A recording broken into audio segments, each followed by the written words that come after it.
Oi, gente. Para quem não me conhece, meu nome é Diego Guerra e eu sou autor do Teatro da Ira. Faz um tempo que eu quero fazer um vídeo para falar com vocês, mas a gente sempre fica naquela dúvida de se vale a pena ou se não vale, se alguém vai querer assistir isso ou não vai. Enfim, os amigos resolveram fazer por aí, eu falei, puta, é agora que eu tomo coragem, senão eu desisto. Então, eu vim aqui hoje falar um pouquinho para vocês do meu livro e abrir esse canal novo de comunicação para a gente tentar responder perguntas, enfim, falar de outros temas talvez e talvez se conhecer melhor, porque deve ser interessante conhecer a cara da pessoa que está por trás de um livro que você está lendo. Eu sempre tive essa curiosidade também, então resolvi dar a cara a tapa e aparecer aqui para dar um alô e enfim, para ter um rosto por trás do livro, né? Então, essa é a chance e vamos ver no que isso vai dar. Eu acho que é legal a gente começar, sempre acho legal contar essa história de como nasceu o Teatro da Ira. O Teatro da Ira, na verdade, foi o meu segundo livro concluído. Claro, trabalhei em várias outras coisas, mas eu nunca cheguei a concluir nada. E o Teatro da Ira era uma ideia muito antiga, era uma coisa que eu vinha trabalhando esporadicamente há mais de 15 anos, né? Todo esse universo onde se passa o Teatro da Ira tem sendo detalhado há muitos anos, né? E eu tinha essa vontade de contar uma história sobre um grande império, sobre um grande conflito de um grande império. É um modelo de construção de história bastante comum na fantasia, né? Um grande império em crise. E eu tinha essa vontade de contar essa história, e, enfim, eu tinha vontade de contar ela de um jeito diferente, um jeito mais com o pé no chão, mais das pessoas que estavam ali no campo de batalha. E foi aí que eu comecei a pensar no Chamas do Império numa outra estrutura, já com os personagens que a gente conheceu, né? A história se passa, esse primeiro livro conta a história do John Kruger, que é um mercenário, é um cara que não sabe fazer mais nada da vida além de lutar, e ele tem um companheiro chamado Kirk, ele é membro de uma raça que foi escravizada durante muitos anos e agora recebeu a liberdade, e dessa liberdade dessa raça, dessa libertação desse povo, começam os conflitos do Império que a gente vê durante o livro, né? Só que Kruger ainda não está interessado nessa guerra, não está interessado no conflito, não está interessado nessa política toda. Ele tem um objetivo próprio, egoísta, até um pouco insano, de se vingar de um grupo de nobres por um mal feito que eles fizeram no passado. Mas existem forças por trás que começam a manipular esse desejo dele, essa ira dele, para fins próprios. E é isso que a história conta, né? Como esses personagens desse teatro acabam influenciando grandes questões do Império, né? Às vezes as pessoas me perguntam de onde eu tirei a ideia para o Teatro da Ira, para a série Chamas do Império em si. Ela tem uma série de influências, né? Eu leio um pouco de história, gosto bastante, gosto de romances históricos, então eu peguei muitos fatos da história moderna e antiga para construir a história do Império, né? Ele é muito baseado no nosso mundo, assim, em certos pontos ele é bastante pé no chão, assim. Claro que eu acrescentei o elemento fantástico porque é uma coisa que eu sempre li, eu sempre gostei, sempre me senti à vontade com isso. O Teatro da Ilha ele é bastante baseado na nossa realidade, assim, em momentos passados e presentes, em muitos aspectos, assim. Eu achei que era interessante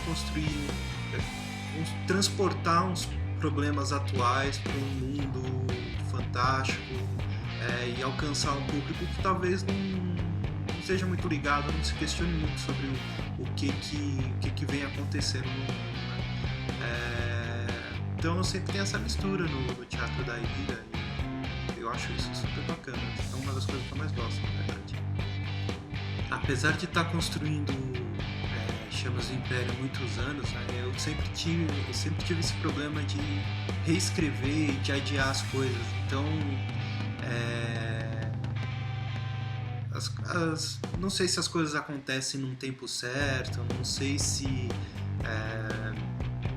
era para ser desse jeito, mas enfim, o Teatro da Ira ele só saiu do papel mesmo, né? Ele só se tornou um livro, só se tornou um objeto terminado, uma obra, porque no fim das contas eu tive um acidente em 2012 e eu quebrei o pé e fiquei 3 meses de cama, e nesses 3 meses eu não tinha absolutamente nada para fazer, eu tava tendo um castigo tremendo, assim, morrendo de tédio, morrendo de aflição, tava ficando meio maluco já. E o Teatro da Ira, aí veio a ideia de resgatar o Teatro da Ira, quer dizer, resgatar o Chamas do Império, né? Ele não tinha esse nome, Teatro da Ira. Na verdade, não tinha nem esse nome, Chamas do Império. Foi em 2012 que eu nomeei essa história que eu estava contando, que tinha um outro nome, que não veio ao caso, mas foi em 2012 que eu sentei e falei, não, agora eu vou tirar do papel. E como eu vou tirar esse livro do papel? O que eu preciso fazer para ele acontecer? Na época eu estava lendo algumas coisas sobre, até por causa da minha situação, né? Eu tava bem complicado, né? Eu comecei a ler algumas matérias sobre objetivo, né? Sobre motivação, sobre alcançar novos objetivos. E uma dessas matérias dizia sobre o compromisso. Então, para você conseguir chegar, a matéria dizia, né, que para você conseguir chegar para conseguir realizar algum objetivo que você acha muito difícil, você tem que se comprometer publicamente com ele. E aí eu levei isso a sério, eu me comprometi publicamente em terminar o Teatro da Ira. Eu criei um blog e comecei a publicar ele quinzenalmente, cada capítulo a cada 15 dias, até que eu terminei. E foi isso. Para mim funcionou perfeitamente, porque eu tenho um problema de reescrever muito. Então, se você me deixar, eu fico preso naquela cena eternamente, eu não consigo ir para a próxima. Até então, né, era assim que eu trabalhava, né? Eu queria que aquela cena tivesse absolutamente perfeita para ir para a próxima cena. E isso nunca acontecia, né? Quando eu chegava na próxima cena, eu queria voltar, reescrever, e eu não saía desse ciclo. E aí, com esse compromisso de terminar, de publicar um capítulo novo a cada 15 dias, eu comecei, eu fui forçado a abandonar o que eu já tinha escrito para começar uma coisa nova, né? Então, a cada 15 dias tinha que ter um capítulo. E eu costumo falar que era fluxo de comportas, né? A água passou, fechou a comporta, a água passou, fechou a comporta, e não tem como voltar. E isso me ajudou muito a terminar o livro. Claro que quando eu terminei o livro, teve um trabalho de edição, né? A gente teve um bom trabalho de edição nele. Isso antes da Draco se interessar pelo livro, mesmo antes da Draco se interessar. Quando a Draco se interessou pelo livro, teve mais trabalho de edição e sei lá, eu costumo dizer que eu reescrevi esse livro. Eu chuto para não parecer exagerado, eu chuto umas 5 vezes, mas eu sei pessoalmente foi muito mais do que isso. E aí eu terminei o livro, eu tinha um livro pronto, a Draco já estava interessada em publicar, e foi isso, foi assim que eu terminei. Mas foi uma luta através de muitos anos, não para publicar, acho que até para publicar foi relativamente rápido, mas para para efetivamente me organizar e tomar coragem de colocar ele no papel. E foi assim que nasceu o Teatro da Ira. Costumo dizer, as pessoas às vezes me perguntam também, que o Teatro da Ira foi construído, o Teatro da Ira não, Chamas do Império foi construído de trás para frente.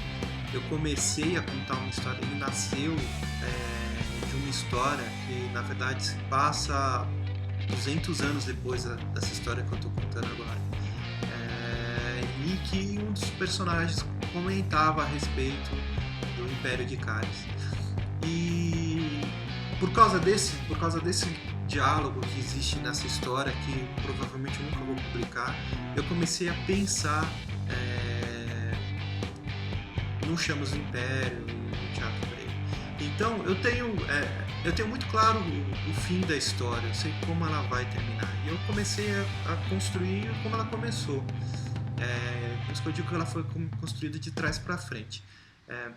Então muitos dos personagens que a gente vê, assim, eu sei o final deles, né? Eu sei quem morre, quem envelhece, enfim, pelo menos a maioria deles eu tenho essa visão, né? Claro que tem alguns personagens que pode acontecer de eu mudar de ideia, enfim, de resolver mudar o histórico dele, mas alguns personagens eu tenho absolutamente certeza do que vai acontecer, assim. O que às vezes é um pouco trágico, porque você sabe o fim do personagem e você vive a vida dele inteira se apaixonando por ele, né? Então é um pouco triste, você vive uma longa despedida do personagem, né? Mas também é um jeito que eu adoro de escrever, porque eu acho que se você não sente isso pelo personagem, o leitor não vai sentir também. E a gente quer exatamente produzir essa conexão entre leitor e história. Então é parte do objetivo. E eu faço questão de conhecer bem meus personagens antes de dar qualquer fim para eles, né? As pessoas ficam achando que eu mato todo mundo, né? Que eu tenho um gênio homicida dentro de mim, mas eu tenho confiança aí de que muitos personagens vão chegar até o final, muitos personagens vão ter um destino, eu não diria um final feliz, porque não é o tipo de história que eu escrevo, mas um destino menos trágico, talvez. E é construindo essa história, essa grande história, com toda essa trama de personagens que a gente vai trabalhando para construir o Chamas do Império. Bom, pessoal, é isso aí. Esse foi o nosso primeiro vídeo. Espero que vocês tenham gostado. Se vocês quiserem saber mais sobre o livro, vocês podem visitar o site da Editora Draco, editoradraco.com.br, ou o site do livro, chamasdoimpério.com.br. A gente também está no Facebook, está no Twitter, e agora a gente vai estar no YouTube também. Se inscrevam, mandem seus comentários, eu vou curtir pra caramba responder todos vocês. E é isso aí, leiam Teatro da Ira. Obrigado.